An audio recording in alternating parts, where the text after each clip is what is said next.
Hello friends, welcome to study Pathshala. आइए देखते हैं कि आज की क्लास में हमारा क्या फोकस होने वाला है। तो राहुल गांधी ने यहाँ पे एलिगेशन लगाए हैं कि भाई इंडिया के अंदर इलेक्शन को मैनिपुलेट किया जा रहा है। इस पर्टिकुलर डेवलपमेंट को हम लोग ऑब्जर्व करेंगे बिकॉज नेशनल लेवल पे ये पहली बार जो है ऐसे कोई एलिगेशन सामने आए हैं। देन स्वामीनाथन अवार्ड जो है वो मोदी जी ने दिया है, इसको थोड़ा और डिटेल में समझेंगे। खासकर फार्मर रिलेटेड मुद्दों को समझा जाएगा और पीवाईक्यूज हमने यहाँ पे ऐड किए ही हैं। ग्राउंड वाटर कंटेमिनेशन एक मेजर प्रॉब्लम है, कौन से वो पॉल्यूटेंट्स हैं, कैसे होता है, इस सारी चीज को डिटेल में समझेंगे। और बिहार वाटर रजिस्ट्रेशन का जो मुद्दा बना हुआ है वो बेसिकली ऑर्डिनरी रेजिडेंट क्या होगा उसके इंटरप्रिटेशन का सारा खेल चल रहा है। देन इंडियन इकोनॉमी के क्या स्टैटिस्टिक्स हैं, कैसे हम लोग परफॉर्म कर रहे हैं, तो इसको थोड़ा समझेंगे। और यमन और सूडान के अंदर अभी रिसेंट टाइम्स में वॉर चल रहे हैं, सिविल वॉर टाइप सिचुएशन है। यहाँ पे भी हम एक पीवाईक्यू एड्रेस करेंगे, तो multiple PYQs and we will be covering all these things. आइए शुरू करते हैं आज की क्लास। और फ्रंट पेज पे जो पहली खबर that is related to the elections were stolen, ये राहुल गांधी का मानना है। देखिए हमारे यहाँ पे कुछ एक सीट्स पे काफी क्लोज्ड क्लोजली फॉट इलेक्शन था। और खासकर इन्होंने बताया कि हरियाणा के अंदर भी ऐसा किया गया है ना, जहां पे उम्मीद ही नहीं थी कि बीजेपी जो है वो फिर दोबारा पावर में आ जाएगी। तो राहुल गांधी का कहना है कि एक मेजर जो है ये फ्रॉड हो रहा है यहाँ पे, और विधानसभा के अंदर फ्रॉड का खेल चल रहा है। खासकर इन्होंने बताया कि भी ये किस तरीके से इलेक्शन की चोरी की जा रही है कि फेक वोटर्स वहां पे बनाए जा रहे हैं। ठीक है, that is something which is happening, और बड़े स्केल पे जो है इन वोटर्स को वहां पे रजिस्टर किया गया था और फिर फेक वोट्स भी डले। ये राहुल गांधी का एलिगेशन है। एंड इलेक्शन कमीशन ने बेसिकली एक चीज डिमांड की है कि you have to come up with the सबूत, आपको सबूत यहाँ पे पेश करना पड़ेगा, एविडेंस लेके आइए कि आप ये बात जो कह रहे हैं उसके पीछे ये हमारा लॉजिक है। तो ये एट प्रेजेंट अभी चल रहा है, we have to wait and watch कि कैसे जो है इस चीज पे हमारी डेमोक्रेटिक सेटअप आगे बढ़ता है। But if this is something like this, ये बहुत ही ज्यादा अलार्मिंग है। और यहाँ पे एक चीज आप समझ लीजिए कि इलेक्शन कमीशन ऑफ इंडिया की जो इंटीग्रिटी है उसके ऊपर यहाँ पे एक मेजर डाउट रेज किया है ऑपोजिशन ने, जिसे हमें थोड़ा सा सीरियसली लेना पड़ेगा। This is something which is happening.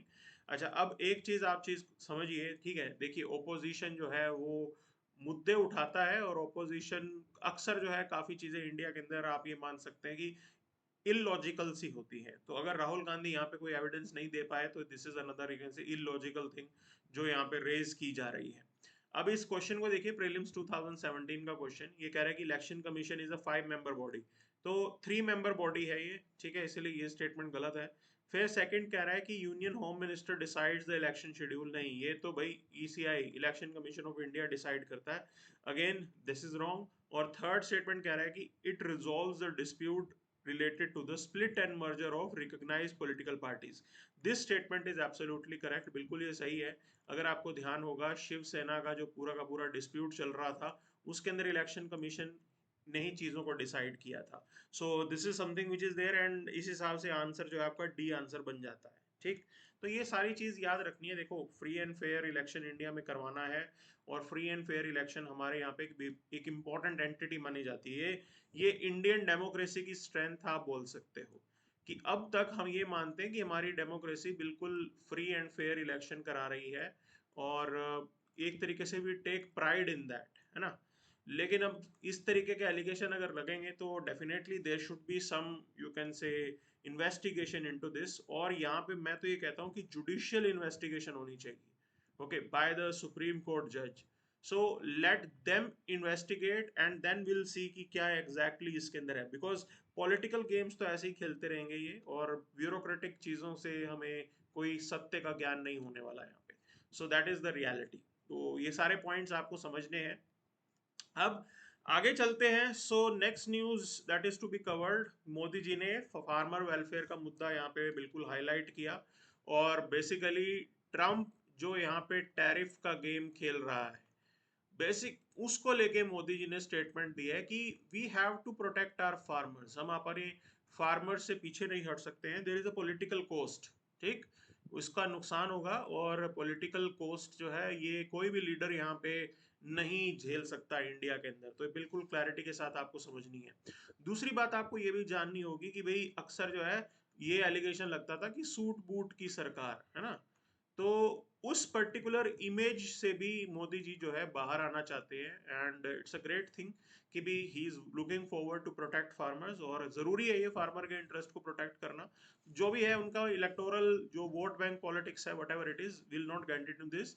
लेकिन मैं आपको एक चीज बता रहा हूँ, फार्मर को इसलिए भी प्रोटेक्ट करना जरूरी है बिकॉज अभी भी हमारे देश के अंदर मैक्सिमम पॉपुलेशन जो है वो एग्रीकल्चर पे ही डिपेंडेंट है। ठीक है, तो ये जब तक आप इस बात को जानते रहेंगे, कोई भी लीडर जो है इस पर्टिकुलर चीज से पीछे नहीं हटेगा, मतलब फार्मर वेलफेयर से पीछे नहीं हट सकता है। बिल्कुल क्लियर इन्होंने बताया है यहाँ पे। अच्छा, अब यहाँ पे एक और पॉइंट आपको समझना है कि ठीक है, भाई ये जो बातें उन्होंने बोली हैं ये सब फैक्ट्स हमारे लिए जरूरी हैं। क्यों ये फैक्ट जरूरी हैं? Look at this question here. इस क्वेश्चन में पूछा गया which one of the following is the largest exporter of rice in the world in last 5 years। तो वो इंडिया था, इंडिया ने सबसे ज्यादा राइस जो है एक्सपोर्ट किया था उस टाइम पे। और थाईलैंड सेकंड नंबर पे, और वियतनाम जो है उनका नंबर थोड़ा फ्लक्चुएट कर रहा था। तो ये पूरा पॉइंट था। अब देखो मैं इसीलिए बता रहा हूँ आपको क्योंकि यहाँ पे भी मोदी जी ने कुछ एक ऐसे फैक्ट्स बोले हैं। उन्होंने बताया कि इंडिया रैंक 1 है किस में, मिल्क प्रोडक्शन में, पल्सेस प्रोडक्शन में और जूट प्रोडक्शन में। ये याद रखना है सारा। India is second in rice, wheat, cotton, fruits, vegetable and fish production. Clear, second largest globally fish production के अंदर। तो ये सभी फैक्ट्स आपको याद रखने हैं, you have to remember this, क्योंकि वो इस तरीके से क्वेश्चन पूछ लेते हैं, है ना। तो फिर आप देखिए, रिकॉर्ड फूड ग्रेन प्रोडक्शन यहाँ पे हुआ, हाईएस्ट एवर फूड ग्रेन अभी यहाँ पे हुआ है। अभी हम लोग oil seed, soybean, mustard, groundnut इसके ऊपर भी फोकस कर रहे हैं। और फार्मर की इनकम बढ़ाना, है ना, एग्रीकल्चर कॉस्ट को कम करना, ये प्राइम फोकस मोदी जी का चल रहा है। सो ये सभी फैक्ट्स याद रखने हैं आपको। अब देखिए यहाँ पे ये जो MS स्वामीनाथन अवार्ड दिया गया, इट वाज प्रेजेंटेड टू एडमोला एडेनेले। ठीक, तो एडमोला एडेनले जो है वो एक नाइजीरियन साइंटिस्ट हैं, उनको जो है ये अवार्ड दिया गया है। This is the first award that is given. ठीक है, ये दोनों के दोनों फैक्ट्स आप याद रखिए। ओके, तो प्रोफेसर साहब जो हैं ये एडमोला एडेनले हैं, इनको मिला है ये अवार्ड। और काफ़ी अच्छा इनका एफर्ट रहा वहाँ पे अफ्रीका के अंदर, ये रिसर्च करते हैं, इनके रिसर्च से काफ़ी फायदा हुआ है यहाँ पे। क्लियर, तो ये सारी चीज़ें हैं। ठीक, अच्छा अब एक चीज़ और समझनी है यहाँ पे कि ये सारी बात तो हमने जान ली। अब ये क्वेश्चन देखो, मेंस 2023 का सवाल है, और मेंस में इन्होंने सवाल किया कि भाई how does E technology help farmer in the production and marketing of agriculture. ठीक है, तो ई टेक्नोलॉजी बे ये क्वेश्चन पूछा और इसको इन्होंने जो है एग्रीकल्चर के साथ लिंक कर दिया। अक्सर ऐसे पूछे जाते हैं। अब आप इसका इंट्रोडक्शन कैसे लिखेंगे? सबसे इंपॉर्टेंट पॉइंट ये है कि आप इस क्वेश्चन को स्टार्ट कैसे करेंगे। आप एक जनरल स्टेटमेंट दे के स्टार्ट कर सकते हो कि एग्रीकल्चर जो है वो इंडियन सोसाइटी की बैकबोन है। ठीक है, और मैक्सिमम पॉपुलेशन जो है इसके ऊपर डिपेंडेंट है। लेकिन अभी at present time there is this paradigm shift that is going on. जैसे बाकी सेक्टर्स के अंदर टेक्नोलॉजी इंपॉर्टेंट रोल प्ले कर रही है, एग्रीकल्चर में भी जो है टेक्नोलॉजी इंपॉर्टेंट रोल प्ले कर रही है। और जो ई टेक्नोलॉजी है, ठीक है, वो एक बहुत बड़ा गेम चेंजर है। तो ये एक जनरल सी स्टेटमेंट देके आप इस पर्टिकुलर क्वेश्चन को शुरुआत पे लेके आ सकते हैं। और ई टेक्नोलॉजी के अंदर हम बता सकते हैं कि फार्मर क्या क्या कर सकता है। तो उसके जो बेनिफिट्स हैं वो आप यहाँ पे नोट डाउन कर सकते हैं। तो सबसे पहली चीज भाई, प्रिसीजन फार्मिंग एक चीज बोली जाती है। ओके, कि जो रिसोर्सेज, जो इनपुट फार्मर ने डालने हैं वो बिल्कुल प्रिसाइजली जितना रिक्वायर्ड हो ना उतना ही डाले, ताकि वेस्टेज जो है वो खत्म हो जाए, बिल्कुल वेस्टेज हो ही ना। तो प्रिसीजन फार्मिंग आप कीजिए। आप इसके अंदर GPS का इस्तेमाल कर सकते हैं, आप इंटरनेट ऑफ थिंग्स का इस्तेमाल कर सकते हैं, है ना, कि मशीन्स आपस में ही जो है खुद ब खुद आपने एक सिर्फ इंस्ट्रक्शन दे दी, और मशीन्स अकॉर्डिंगली जो है यहाँ पे जितना भी आपको पानी देना है, जितना भी फर्टिलाइजर देना है, वो सारा यहाँ पे संभाल रही है। और आप जो है इस पर्टिकुलर टेक्नोलॉजी से सोयल का मॉइस्चर जो है उसको भी आप ऑब्जर्व कर रहे हैं कि सोयल मॉइस्चर कितना चल रहा है यहाँ पे, और हर चीज को मॉनिटर कर सकते हैं। एंड देन आप इसके अंदर ड्रोन्स का इस्तेमाल कर सकते हैं। और किसान सुविधा कार्ड, ठीक है। तो किसान सुविधा जैसी बहुत सारी हमारे पास एप्लीकेशन है। तो ये वो पोर्टल्स हैं जिनको आप यहाँ पे यूज कर सकते हैं, और ऑलरेडी ये यूज कर रहे हैं बेसिकली फार्मर तक इंफॉर्मेशन पहुंचाने के लिए, है ना। ये नॉलेज प्लेटफॉर्म की तरह होते हैं जिसके अंदर फार्मर को नई टेक्निक्स पता लगेंगी, और क्रॉपिंग पैटर्न कैसे मैनेज करना है वो पता लगेगा, पेस्ट रिलेटेड जानकारी आपको पता लगेगी, है ना। तो ये सारी एक्टिविटी आप इस पर्टिकुलर मतलब मोबाइल डिवाइस या मोबाइल एप्लीकेशन से आप कर सकते हो। फिर आप सोयल हेल्थ कार्ड जो है उसका डिजिटल सिस्टम में लेके आइए उसे, और सोयल हेल्थ कार्ड को डिजिटलाइज कीजिए ताकि रिसर्च वर्क में भी वो हेल्प करे। अकॉर्डिंगली जो है हमारी जो इंडस्ट्री है, फर्टिलाइजर इंडस्ट्री है, वो भी चीज़ें प्लान कर सके। आप यहाँ पे ऑनलाइन टीचिंग कर सकते हैं, फार्मर को भी सिखाइए, आप ऑनलाइन ट्रेनिंग कीजिए फार्मर की, है ना। तो जैसे हम लोग ये ऑनलाइन पढ़ रहे हैं वैसे फार्मर भी पढ़ सकते हैं, तो ये सारे एक्टिविटी आप करेंगे। फिर आप ई मार्केटिंग पे चले जाओ। तो मार्केटिंग आज की डेट में बहुत ज़रूरी है, फार्मर को इसका अवेयरनेस नहीं होता, तो आप ई मार्केटिंग करेंगे। ऑलरेडी गवर्नमेंट ने पोर्टल बना रखा है, अगर आपको पता हो, e NAM portal already exist करता है। बात यह है कि फार्मर तक उसके बारे में जानकारी पहुंचानी है, आपको अवेयरनेस क्रिएट करनी है, ठीक है। और यहाँ पे इस ई नैम के थ्रू फार्मर तो डायरेक्टली कस्टमर के साथ अपना लिंक एस्टेब्लिश कर सकता है, और ये बहुत बढ़िया एक एक्टिविटी है जो हम यहाँ पे कर सकते हैं। और इस पर्टिकुलर टेक्नोलॉजी मैकेनिज्म से आप ग्लोबल सप्लाई चेन के साथ भी अपने आप को लिंक कर सकते हो, ठीक। तो ग्लोबल जो सप्लाई चेन है उसके साथ भी हमें लिंकेज एस्टेब्लिश करना है, and it's going to be a you can say very effective thing. जितनी जगह पे वेस्टेज कम हो सके वो वेस्टेज को ये रिड्यूस कर देगा। तो ये सारे पॉइंट्स आप इसमें लिख सकते हैं कैसे ई टेक्नोलॉजी जो है वो फार्मर की हेल्प करने वाला है, ठीक है। अब ये पॉइंट हमने देख लिया है। अब देखिए, there is this news article जो है हमारा ग्राउंड वाटर कंटेमिनेशन के ऊपर। तो ग्राउंड वाटर कंटेमिनेशन एक बड़ा मुद्दा है, लेकिन उससे पहले हम ये बता देते हैं कि Donald Trump non committal on lifting extra tariff in case Russia Ukraine agree to cease fire. Okay, so अभी ये पॉइंट चल रहा है। देखो, ये दिक्कत आती है जब अनसर्टेन फॉरेन पॉलिसी हो, किसी भी कंट्री की फॉरेन पॉलिसी में अनसर्टेनिटी आती है, तो आप देखेंगे कि उस देश के साथ डील करना डिफिकल्ट हो जाता है, and this is what is happening in case of United states. तो एट प्रेजेंट ये एक तरीके से अनरिलायबल पार्टनर की तरह यूनाइटेड स्टेट्स एक्ट कर रहा है, एंड इसको लेके हमें थोड़ा सा अलार्म्ड रहने की ज़रूरत है, ठीक है।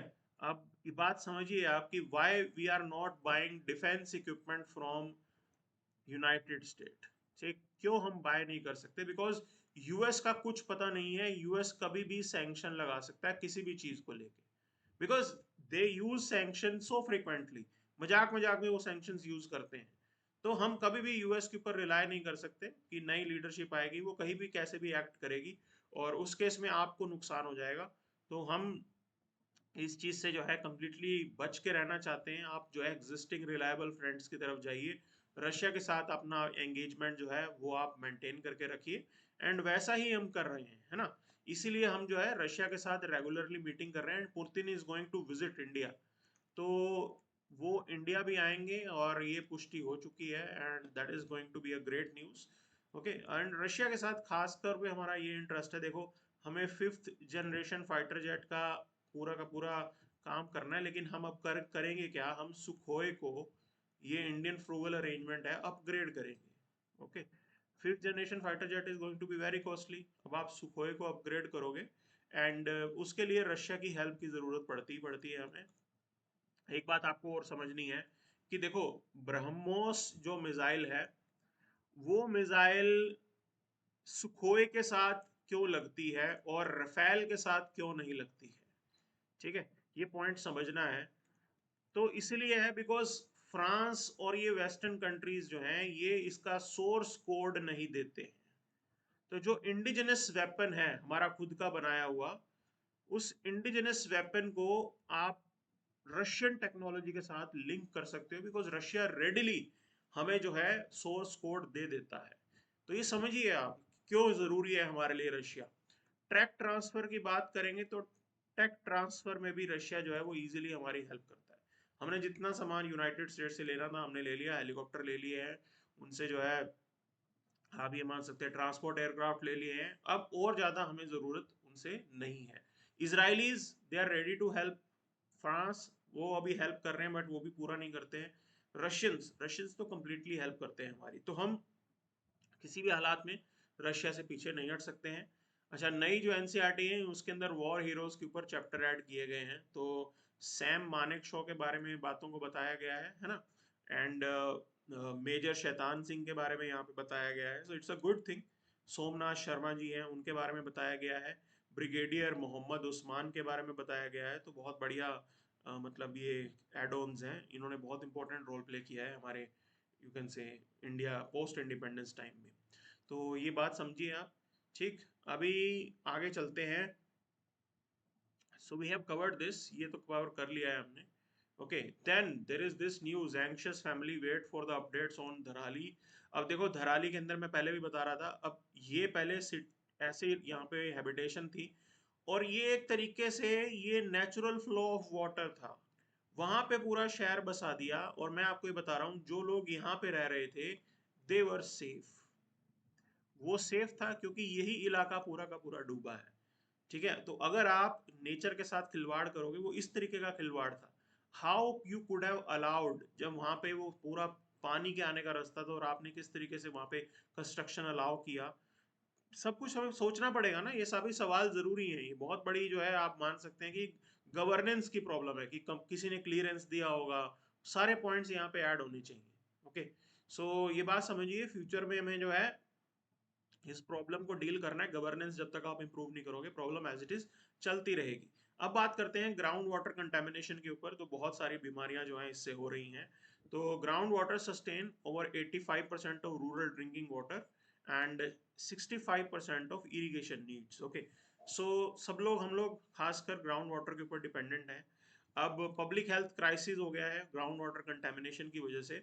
उसके क्या क्या रीजन है देखिए, nitrates, fluoride, arsenic, uranium, heavy metals and pathogens, ये हैं वो कंटेमिनेंट्स। तो ये आपको रिमेंबर करने, याद रखने हैं आपको, ये है ना, आपके नोट्स में आप इसको ऐड कर लीजिए कि nitrates, fluorides, arsenic, uranium, heavy metals और पैथोजन जो है ये मेजर पोल्यूटेंट माने जाते हैं।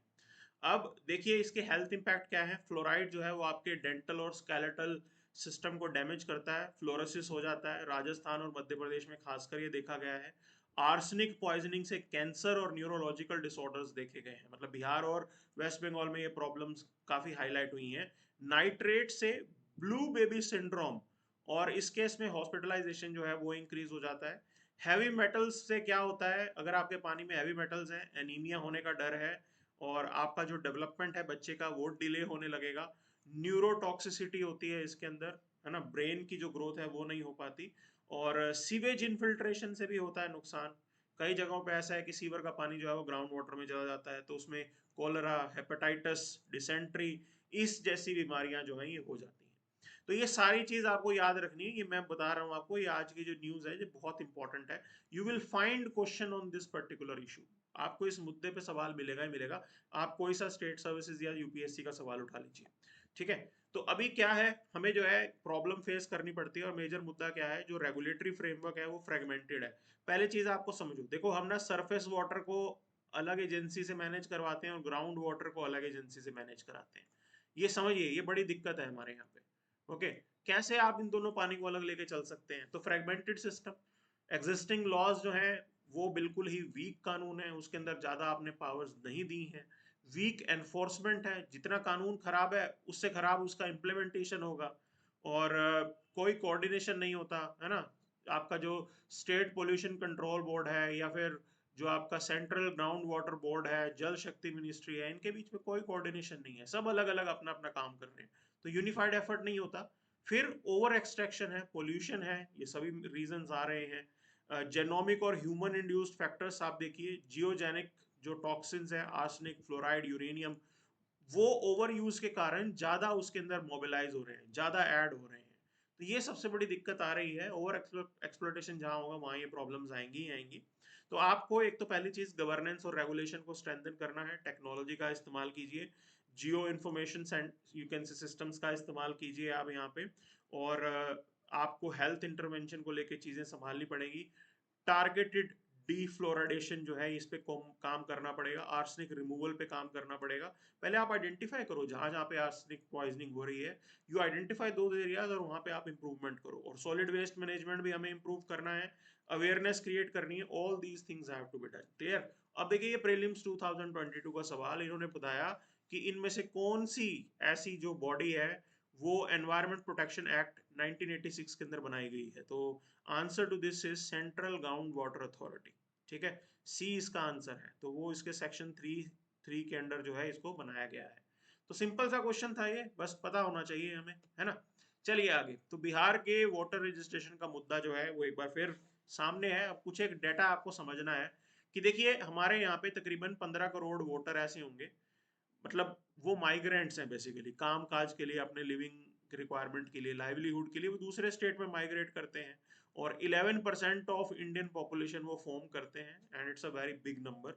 अब देखो ये अपने नेटिव एरिया के अंदर आके they may not be living there, ठीक है, तो they have to move to new area और वहां पर अपना वोटर आईडी रजिस्टर करा सकते हैं, लेकिन कराते नहीं है लोग। अब Representation of People's Act and Supreme Court ruling emphasise on ordinarily resident criteria. ठीक है, तो अगर आप किसी भी एरिया में ऑर्डिनरीली रेजिडेंट हो तो आप वहां के वोटिंग राइट्स आपको मिल जाते हैं। ऑर्डिनरीली रेजिडेंट कैसे डिफाइन किया गया है? So a habitual primarily permanent resident with the intention to dwell.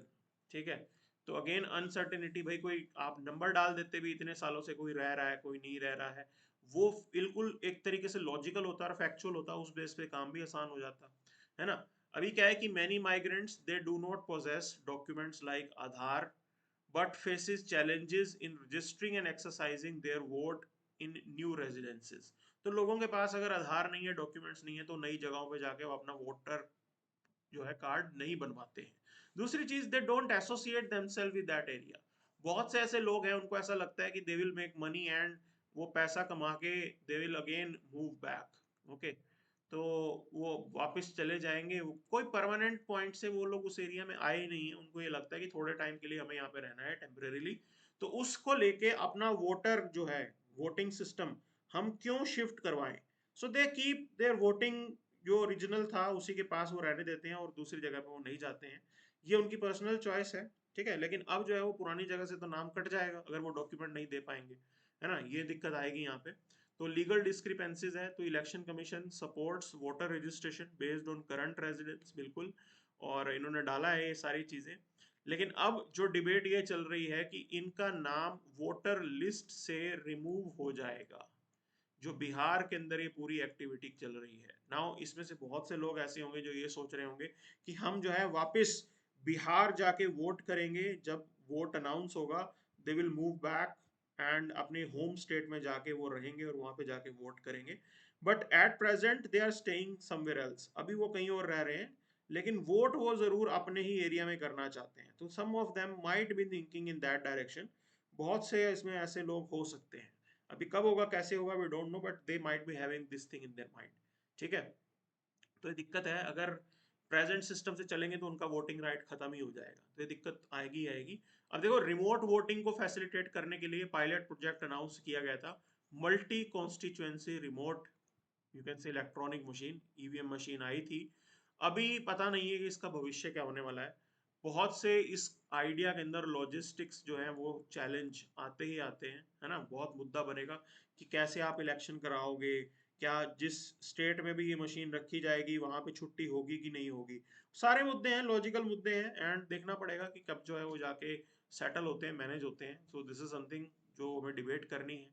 Okay, तो at present this is the arrangement. देखो सबसे ज्यादा जरूरी है जो भी चेंजेस ये SCR की जो एक्टिविटी चल रही है इसके अंदर, आप पहले तो अवेयरनेस कैंपेन चलाओ कि भी लोगों को पता लगे कि आपको अपने डॉक्यूमेंट्स जो है वो सबमिट करने हैं, आइए सबमिट कीजिए documents, and people they will be ready to you can say submit the documents, उनको प्रॉब्लम नहीं होगी। बट अवेयरनेस ही नहीं है तो फिर सीधा वोटर लिस्ट से नाम कट जाएगा, and many of them might be thinking कि हम वोटिंग जो है अपने स्टेट में जाके करेंगे, उस टाइम पे उनका नाम ही वोटर लिस्ट में नहीं होगा। So this is the problem that they are going to face. Clear, ये मुद्दा बनेगा। अब बात करते हैं इंडियन इकोनॉमीज की। ओके, इंडियन इकोनॉमी की बात करते हैं तो इंडियन इकोनॉमी एक गोल्डी लॉक सिनेरियो फेस कर रहा है। मॉडरेट ग्रोथ है हमारी, इन्फ्लेशन भी कम है और पॉलिसीज भी सपोर्टिव हैं। देखो पॉलिसी सपोर्ट कर रही हैं लेकिन फिर भी ग्रोथ जो है वो मॉडरेट चल रही है।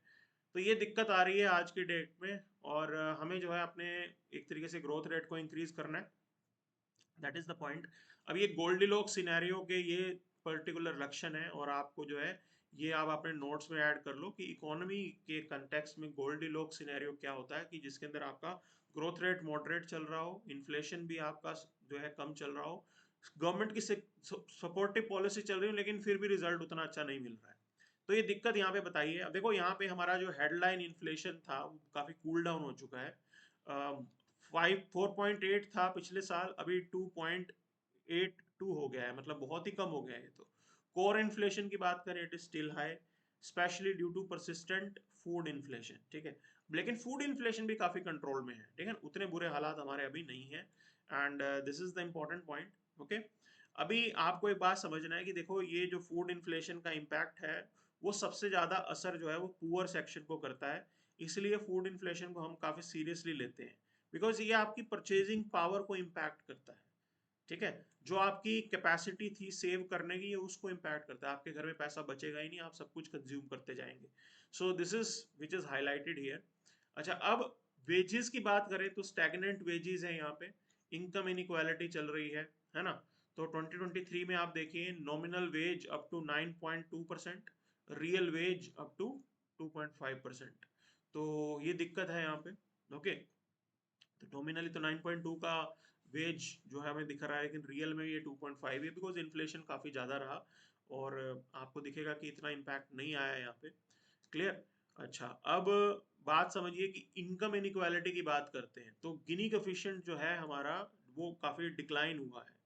ठीक है, but the formal sectors tax records वो बताते हैं कि कितनी इनइक्वालिटी जो है वो एग्जिस्ट करती है, कि गिनी कोफिशिएंट कम हो रहा है, लेकिन आप ये समझ लीजिए कि बाकी एरिया में कितने लोग टैक्स दे रहे हैं कितने नहीं दे रहे हैं, वो हमारी इनइक्वालिटी जो हमारी सोसाइटी में उसको दिखाती है।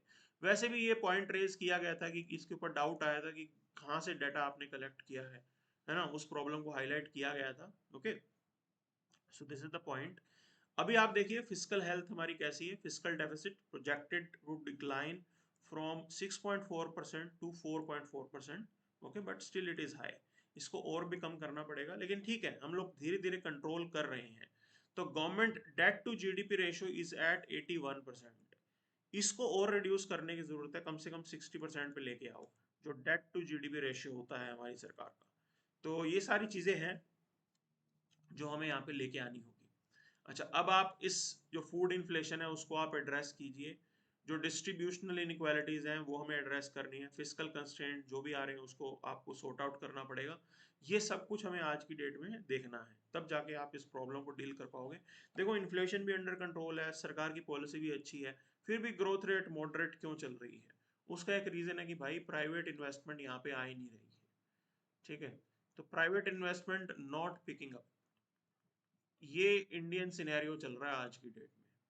मींस दे लाइक वो बाहर जाके इन्वेस्ट करने में ज्यादा इंटरेस्टेड है, मतलब दुबई जाके ज्यादा इंटरेस्टेड है वो कहेंगे हम दुबई में चले जाते हैं, and this is how you know it is not that great.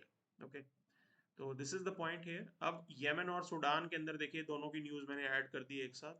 तो यहाँ पे भी वायलेंस है, और सूडान में भी जो है वायलेंस चल रहा है यहाँ पे।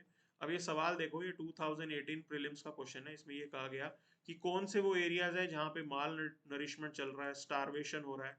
तो बेसिकली इसका आंसर है Yemen and south Sudan.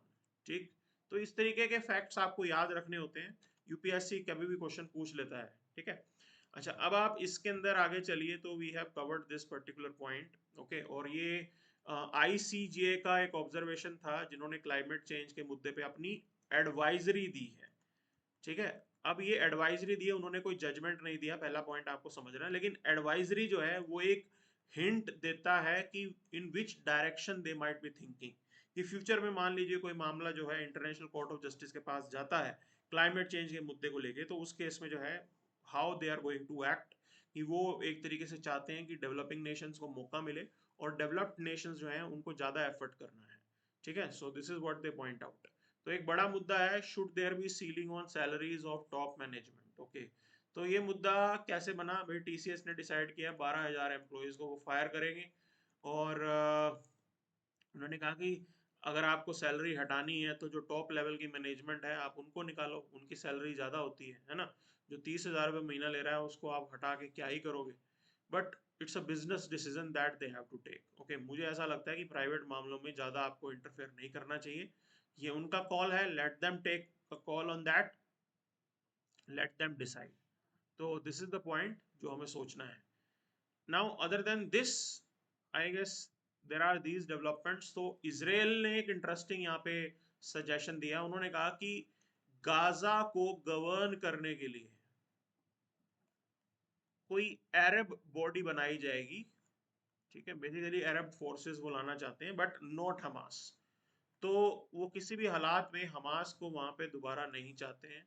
And they said that Arab countries decide करें and let them come up with their body, एक नई कोई बॉडी बनाएं जो गाजा को गवर्न करेगी। Okay, so there is another interesting development taking place. Trump और Putin मिलेंगे यूएई के अंदर। किन चीज़ों को लेके बातचीत होगी ये हमें देखना होगा, है ना। And this is majorly what we have for today's class then. सो आप हमारे साथ जुड़े रहिए, we will be coming up with more videos, more content. Stay tuned, stay connected. Thank you very much.